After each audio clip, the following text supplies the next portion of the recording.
जर दुखणं पहिल्या लेवलला असेल किंवा दुसऱ्या लेवलला असेल तर फक्त तिसरं लेवल डांबरानं दरवर्षी भरून त्याचं दुखणं संपणार नाही.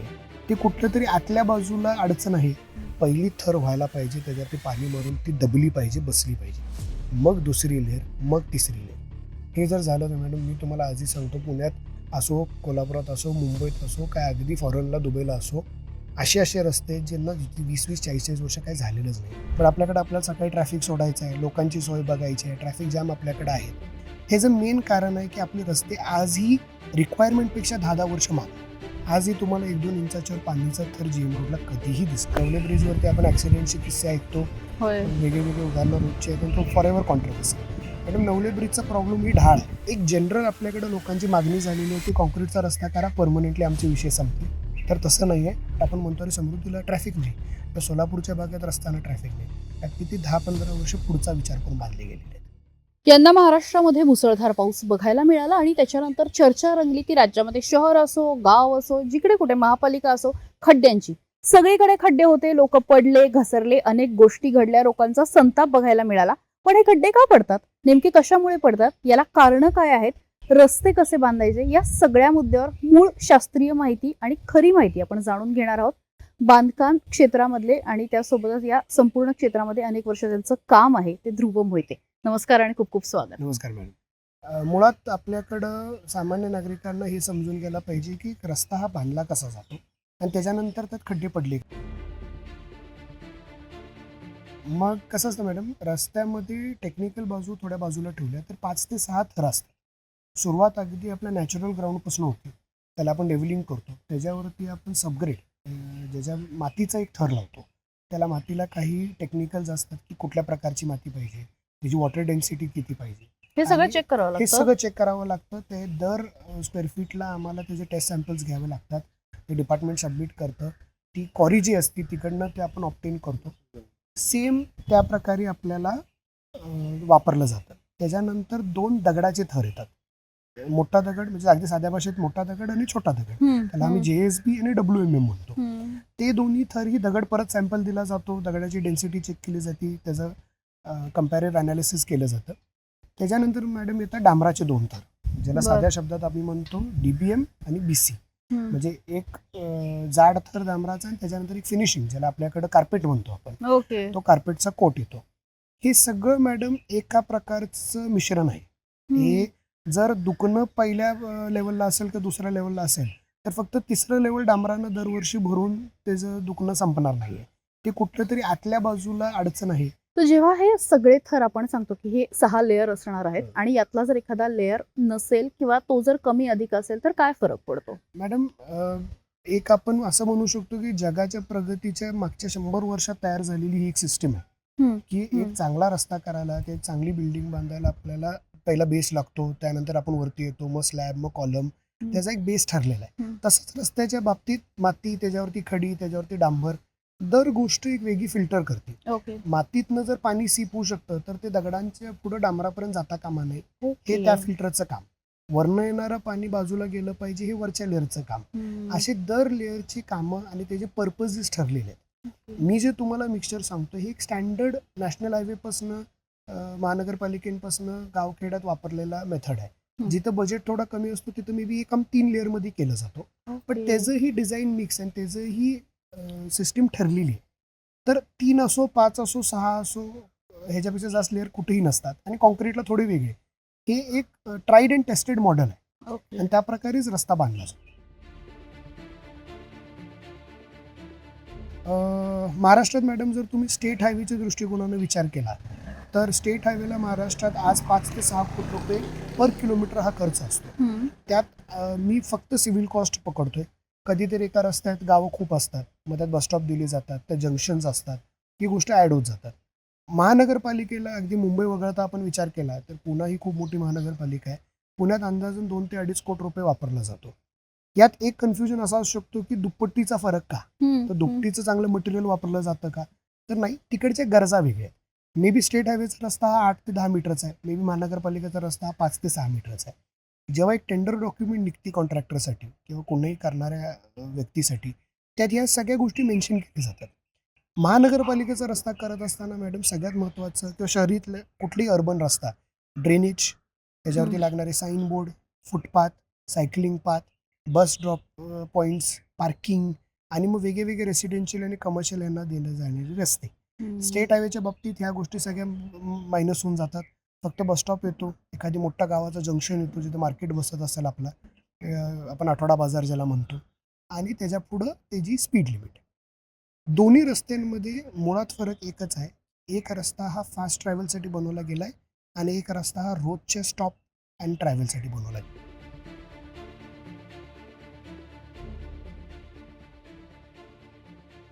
बट एक जनरल जर मला तुम्ही विचारलं तर त्याची 3 सिंपल कारण आहेत. नंबर 1, कुठल्याही अर्बन सिटीमध्ये आज काम करत असताना आपल्याकडे सिस्टीम्स नाही आहेत. कागदी आहेत, ऑन पर्पज नाही आहेत. तुम्ही पुण्यात जर काम करणार आहे, मुंबईत जर काम करणार आहे, तर एक रस्ता बंद करून लेअर बाय रेज कम्पॅक्शन हे झाल्याशिवाय रस्ता बांधलाच नाही पाहिजे. पण आपल्याला सकाळी ट्रॅफिक सोडायचं आहे, लोकांची सोय बघायची आहे, ट्रॅफिक जॅम आपल्याकडे आहेत. हे जे मेन कारण आहे की आपले रस्ते आजही रिक्वायरमेंटपेक्षा 10-10 वर्ष मागे आहेत. म्हणून तिथं जाणारा पब्लिक जास्त, तिथं लागणारे गाड्या जास्त, तिथं लागणारे डिमांड जास्त, हे सगळं आपलं ओव्हर सप्लायमध्ये चाललेलं आहे. नंबर 2 मॅडम, पाणी. पूर्ण पश्चिम महाराष्ट्र असो का हा रिजन आहे, हा आपला हेवी रेनफॉल डेन्सिटीवाला रिजन आहे. पाणी हा रस्त्याचा सगळ्यात मोठा शत्रू आहे. कुठंही पाणी जर स्टॅग्नंट राहिलं, म्हणजे पाणी जर ते सरकलं नाही, ड्रेनेजकडे गेलं नाही, तर ते पाणी वाट काढणार. तुमच्या टेरेसवर जरी घराच्या आज पाणी राहिलं तर ते भिंतीतनं वाट काढणार. तुमच्या आणि कुठल्या प्रॉपर्टीवर जरी पाणी राहिलं तर पाणी हे फ्लोईंग राहिलेलं पाहिजे. त्याचं सर्वात मोठं उदाहरण मी सगळ्यांना देतो, GM रोड आहे. आज 50 वर्ष 2026मध्ये झालेली आहेत. दरवर्षी आपण त्याचं रिलेअर करतो. पण एकदा जी 1976ला जी रिकॉर्डो कंपनीनं लेअर केली, ज्यात ते पाण्याचा मुद्दा झाला, आजही तुम्हाला 1-2 इंचाच्यावर पाणीचा थर GM रोडला कधीही दिसतो. का बरं? मॅडम त्या हिशोबानं त्याला केंबर दिलं गेलेलं आहे. केंबर म्हणजे रस्त्याच्या मधोमध उभारून जर तुम्हाला दोन्ही साईडला ढाळ दिसली तर म्हणजे ते पाणी बरोबर फ्लो होतो. म्हणजे मी अगदी गावठी भाषेत सांगतो की आपण बाथरूममध्ये ड्रेनेजकडे स्लोप का देतो, बाथरूम आपण फ्लॅट का बांधत नाही रूमसारखं, तर ते पाणी टिकलं नाही पाहिजे. नाहीतर आपली घरातली बाथरूमची टाईल पण खराब होणार आहे, तर तिथेही कुठंतरी वॉटर कंटॅमिनेशन चालू होणार आहे. त्याचं सर्वात चांगला उदाहरण GM रोड आहे. आणि तो आजही बघा तुम्ही, कधीही त्याला एकही खड्डा तुम्हाला पडताना दिसणार नाही, किंबहुना वॉटर क्लॉगेज होताना दिसणार नाही. आणि तिसरा सगळ्यात मोठा मुद्दा मॅडम हा युटिलिटी. गॅस पाईपलाईन, लाईटची पाईपलाईन, पाणीची पाईपलाईन. त्यानंतर आम्हाला पर्सनली कुठल्या बिल्डरनाच प्रोजेक्ट केला तर ते पाईपा मोठ्या कराव्या लागतात. कोणीतरी बेसमेंट काढलेला आहे, कोणीतरी त्याच्या खालती हार्ड रॉक लागल्यामुळं पाईप घातलेलीच नाही आहे. हे आम्ही वर्षानुवर्ष एकच रस्ता जेव्हा 4दा खोदतो, जेव्हा 5दा खोदतो, त्यावेळी त्याला आम्ही अडचणी करतो. आणि जो पहिला प्रोडक्ट असतो ना, तो सगळ्यात सॉलिड असतो. त्याला दरवेळी आपण उघडून परत करत गेलो तर आपण त्याला चुका व्हायसाठी गॅप देत जातो.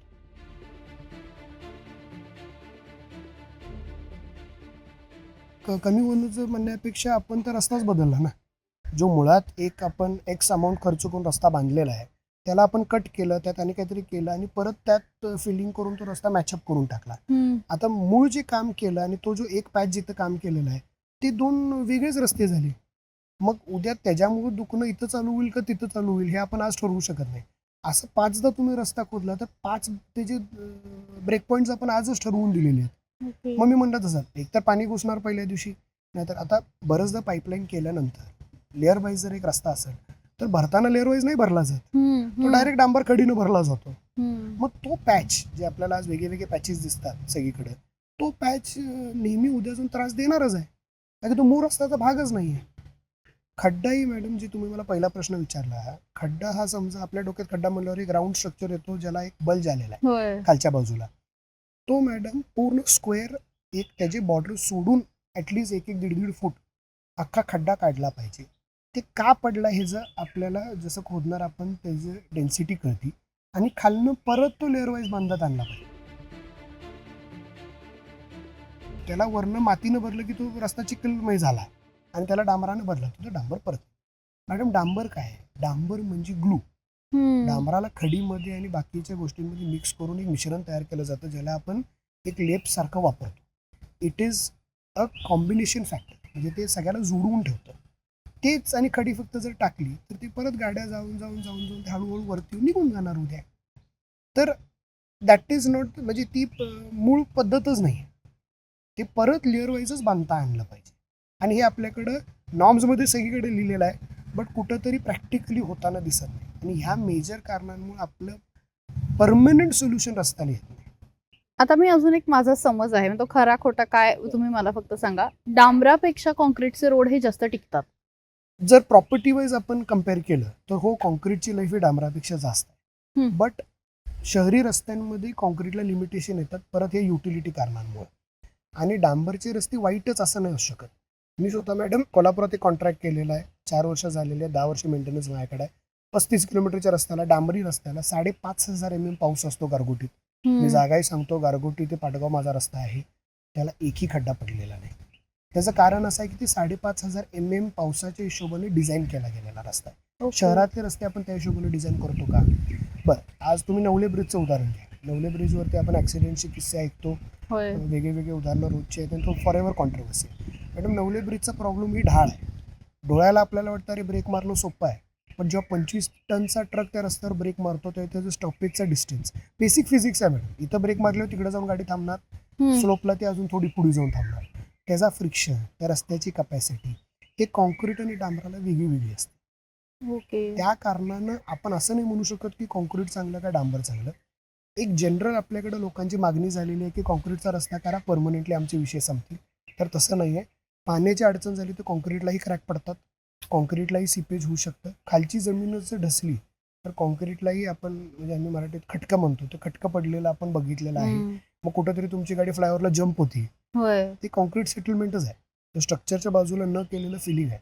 मॅडम, 10 फुटाचं जर तुम्ही आज एक घरी ट्रायल करा, एक छोट्या बॉटलमध्ये माती भरली आणि त्यात जरा पाणी सोडत राहिलं तर उद्या ते 10 mm थर कुठंतरी 6 mm आणि 7 mm वर आलेला असतो. ते कॉम्पॅक्शन, त्याची डेन्सिटी असते. म्हणजे कॉन्क्रीट आणि डांबर हे शासन रस्ता काढताना विचार करून काढतं, तिकडच्या गरजेनुसार. आणि हा जो जनरल नोशन आहे तो काही ठिकाणी बरोबर आहे, बट काही ठिकाणी तो चुकीचा आहे.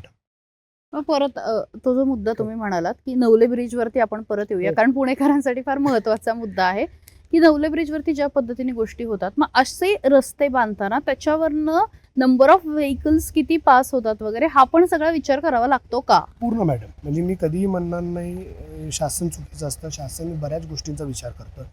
आमचे टेंडर तयार करत असताना किंवा कुठलीही भारतात जेव्हा टेंडर तयार होतात, जगात होतात, त्यावेळी दर रस्त्याचं पर square feet weight bearing ratio काढला जातो.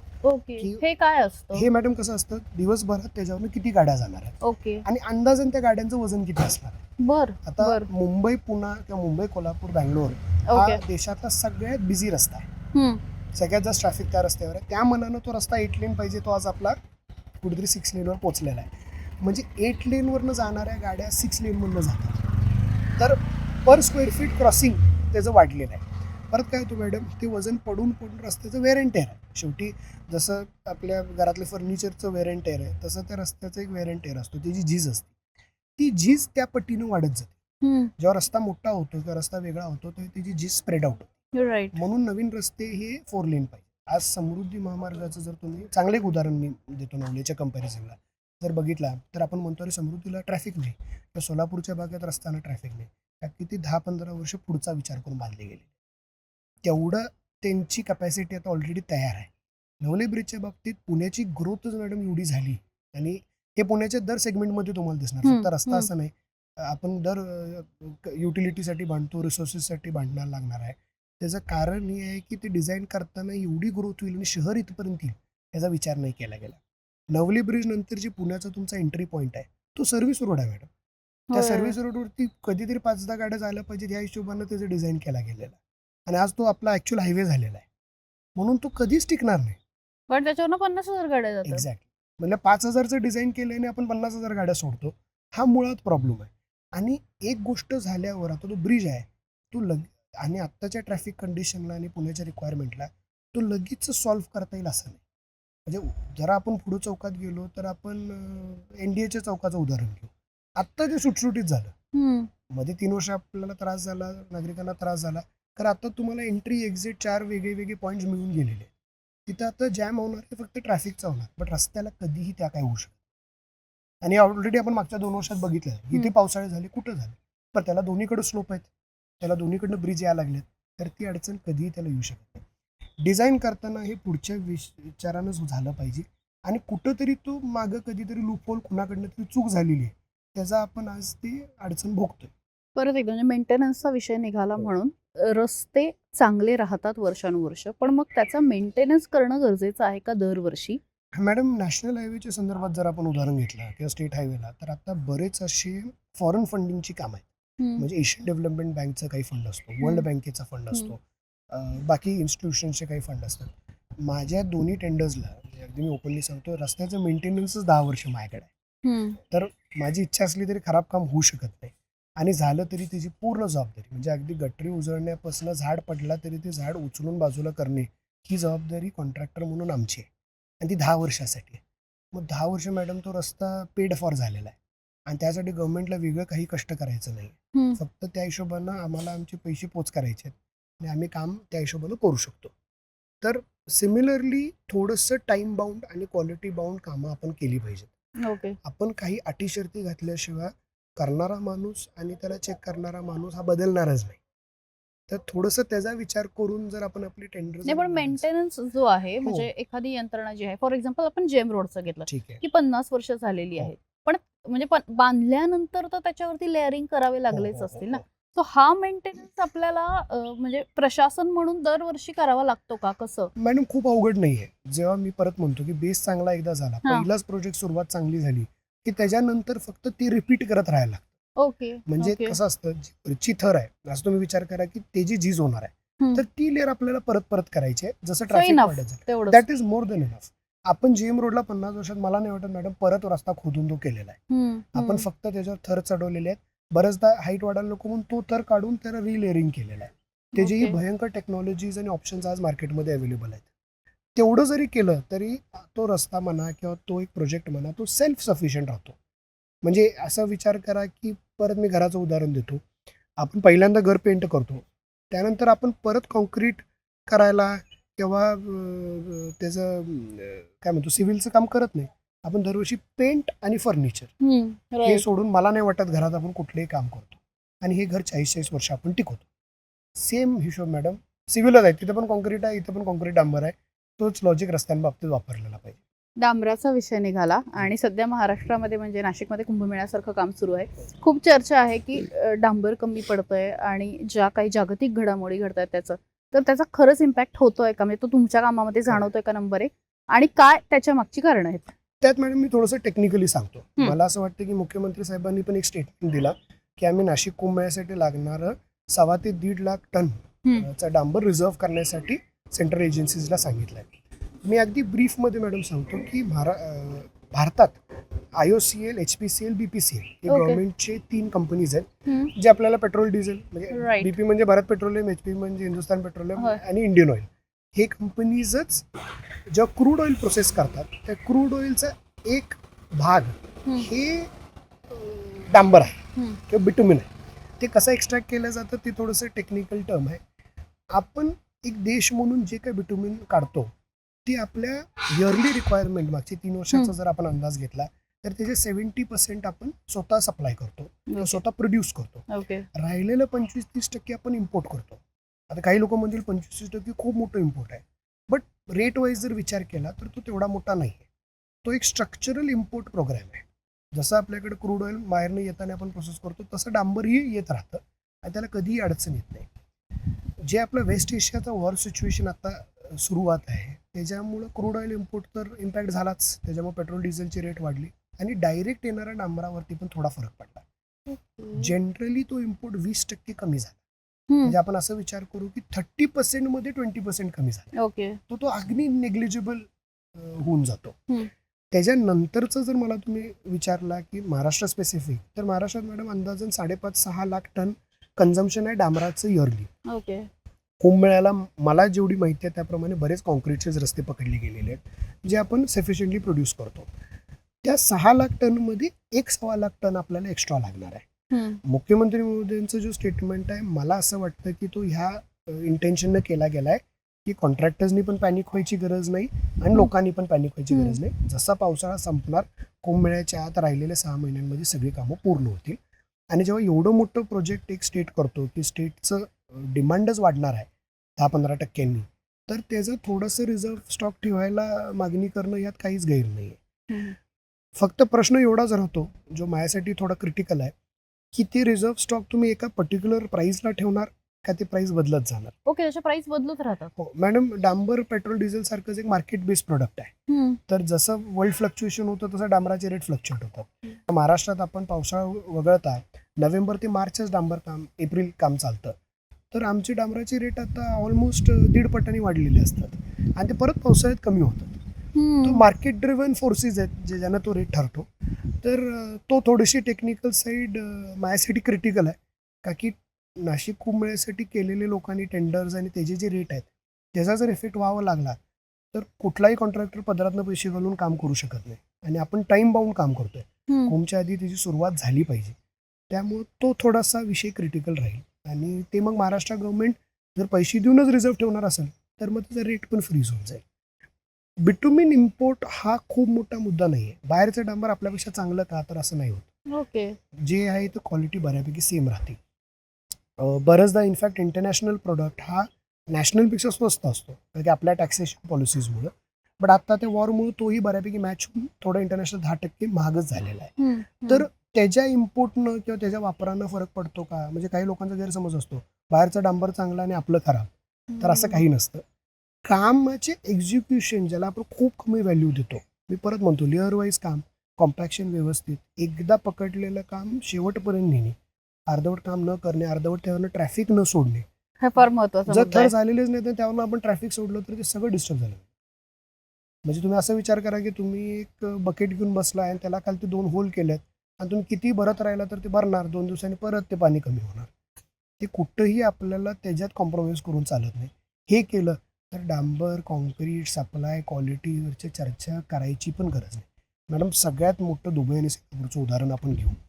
आम्ही सगळी ठिकाणी फिरतो, आम्हाला 4 गोष्टी कळतात. मला मॅडम त्या दोन्ही शहरांचं आश्चर्य असं वाटतं, एवढी प्रगती ते करतात मागची 30 वर्ष, कधी रस्त्यावर काम चाललेलं आम्ही बघितलेलं नाही. रात्री काम करतात, रातोरात काम करून नेतात. त्यांच्याकडचे वेदर कंडिशन्स, त्यांच्याकडचे सवयी वेगळे आहेत. कुठल्याही माणसांना डिस्टर्ब न होता ते रस्ता बंद करून दुसरा पर्यायी मार्ग तेवढ्यासाठी करत असतील की पहिला रस्ता चांगला व्हावा. तर ह्याला अर्बन डेव्हलपमेंट प्लॅनिंग म्हणतात. कुठल्या टेंडरला काय गरजेचं आहे, रस्त्यामध्ये जर पुन्हा वॉकेबल सिटी करायची असेल आपल्याला किंवा सायकेबल सिटी करायची असेल तर रस्ता कसा पाहिजे. आज आपल्याकडं सायकलची एवढी मोठी टुर्नामेंट होती मागच्या 2 वर्षात, ते आपल्यासाठी खूप अभिमानास्पद आहे. But on the other end actual Pune सायकलिंगचं आपण कल्चर वाढवू शकलो का, किंवा लोकांना ती सोयी आपण देऊ शकलो का. 15 वर्ष मॅडम मी कॉलेजला असल्यापासून आम्ही ऐकते की पुन्हा सायकलेबल आणि वॉकेबल झाली पाहिजे. स्टुडंट क्राऊड एवढा आहे आपल्याकडे, पण ते प्रॅक्टिकली पॉसिबल होत नाही का की आपण प्लॅनिंग डे 1 पासून तसं करत नाही. आणि हा वर्ल्ड वाईड प्रॉब्लेम, म्हणजे आपला इंडिया वाईड प्रॉब्लेम आहे. तो फक्त तेवढ्या पुरता किंवा एक शहरापुरता नाही. मला असं वाटतं की आपण फार गोष्टी याच्यातनं शिकलो. म्हणजे तुमच्यासाठी खरं तर एपिसोड केला, पण बऱ्याच गोष्टी मला पण शिकायला मिळाल्या. रस्ता पुढच्या वेळेस जेव्हा मी बघेल तेव्हा मी पण त्यांनी सांगितलं तसं मध्ये उभं राहून बघेल की खरंच दोन्ही बाजूनी स्लोप आहे का, किंवा काही गोष्टी, किंवा खड्डा जर भरत असेल तर ते फक्त मातीने भरतायत का की त्याच्यावरती लेअर भरतायत. मला असं वाटतं की ह्या तांत्रिक गोष्टी आपल्या सगळ्यांना समजणं खूप गरजेचं होतं. अशीच माहिती पुन्हा घेऊन येऊ. बघत राहा थिंक टीव्ही.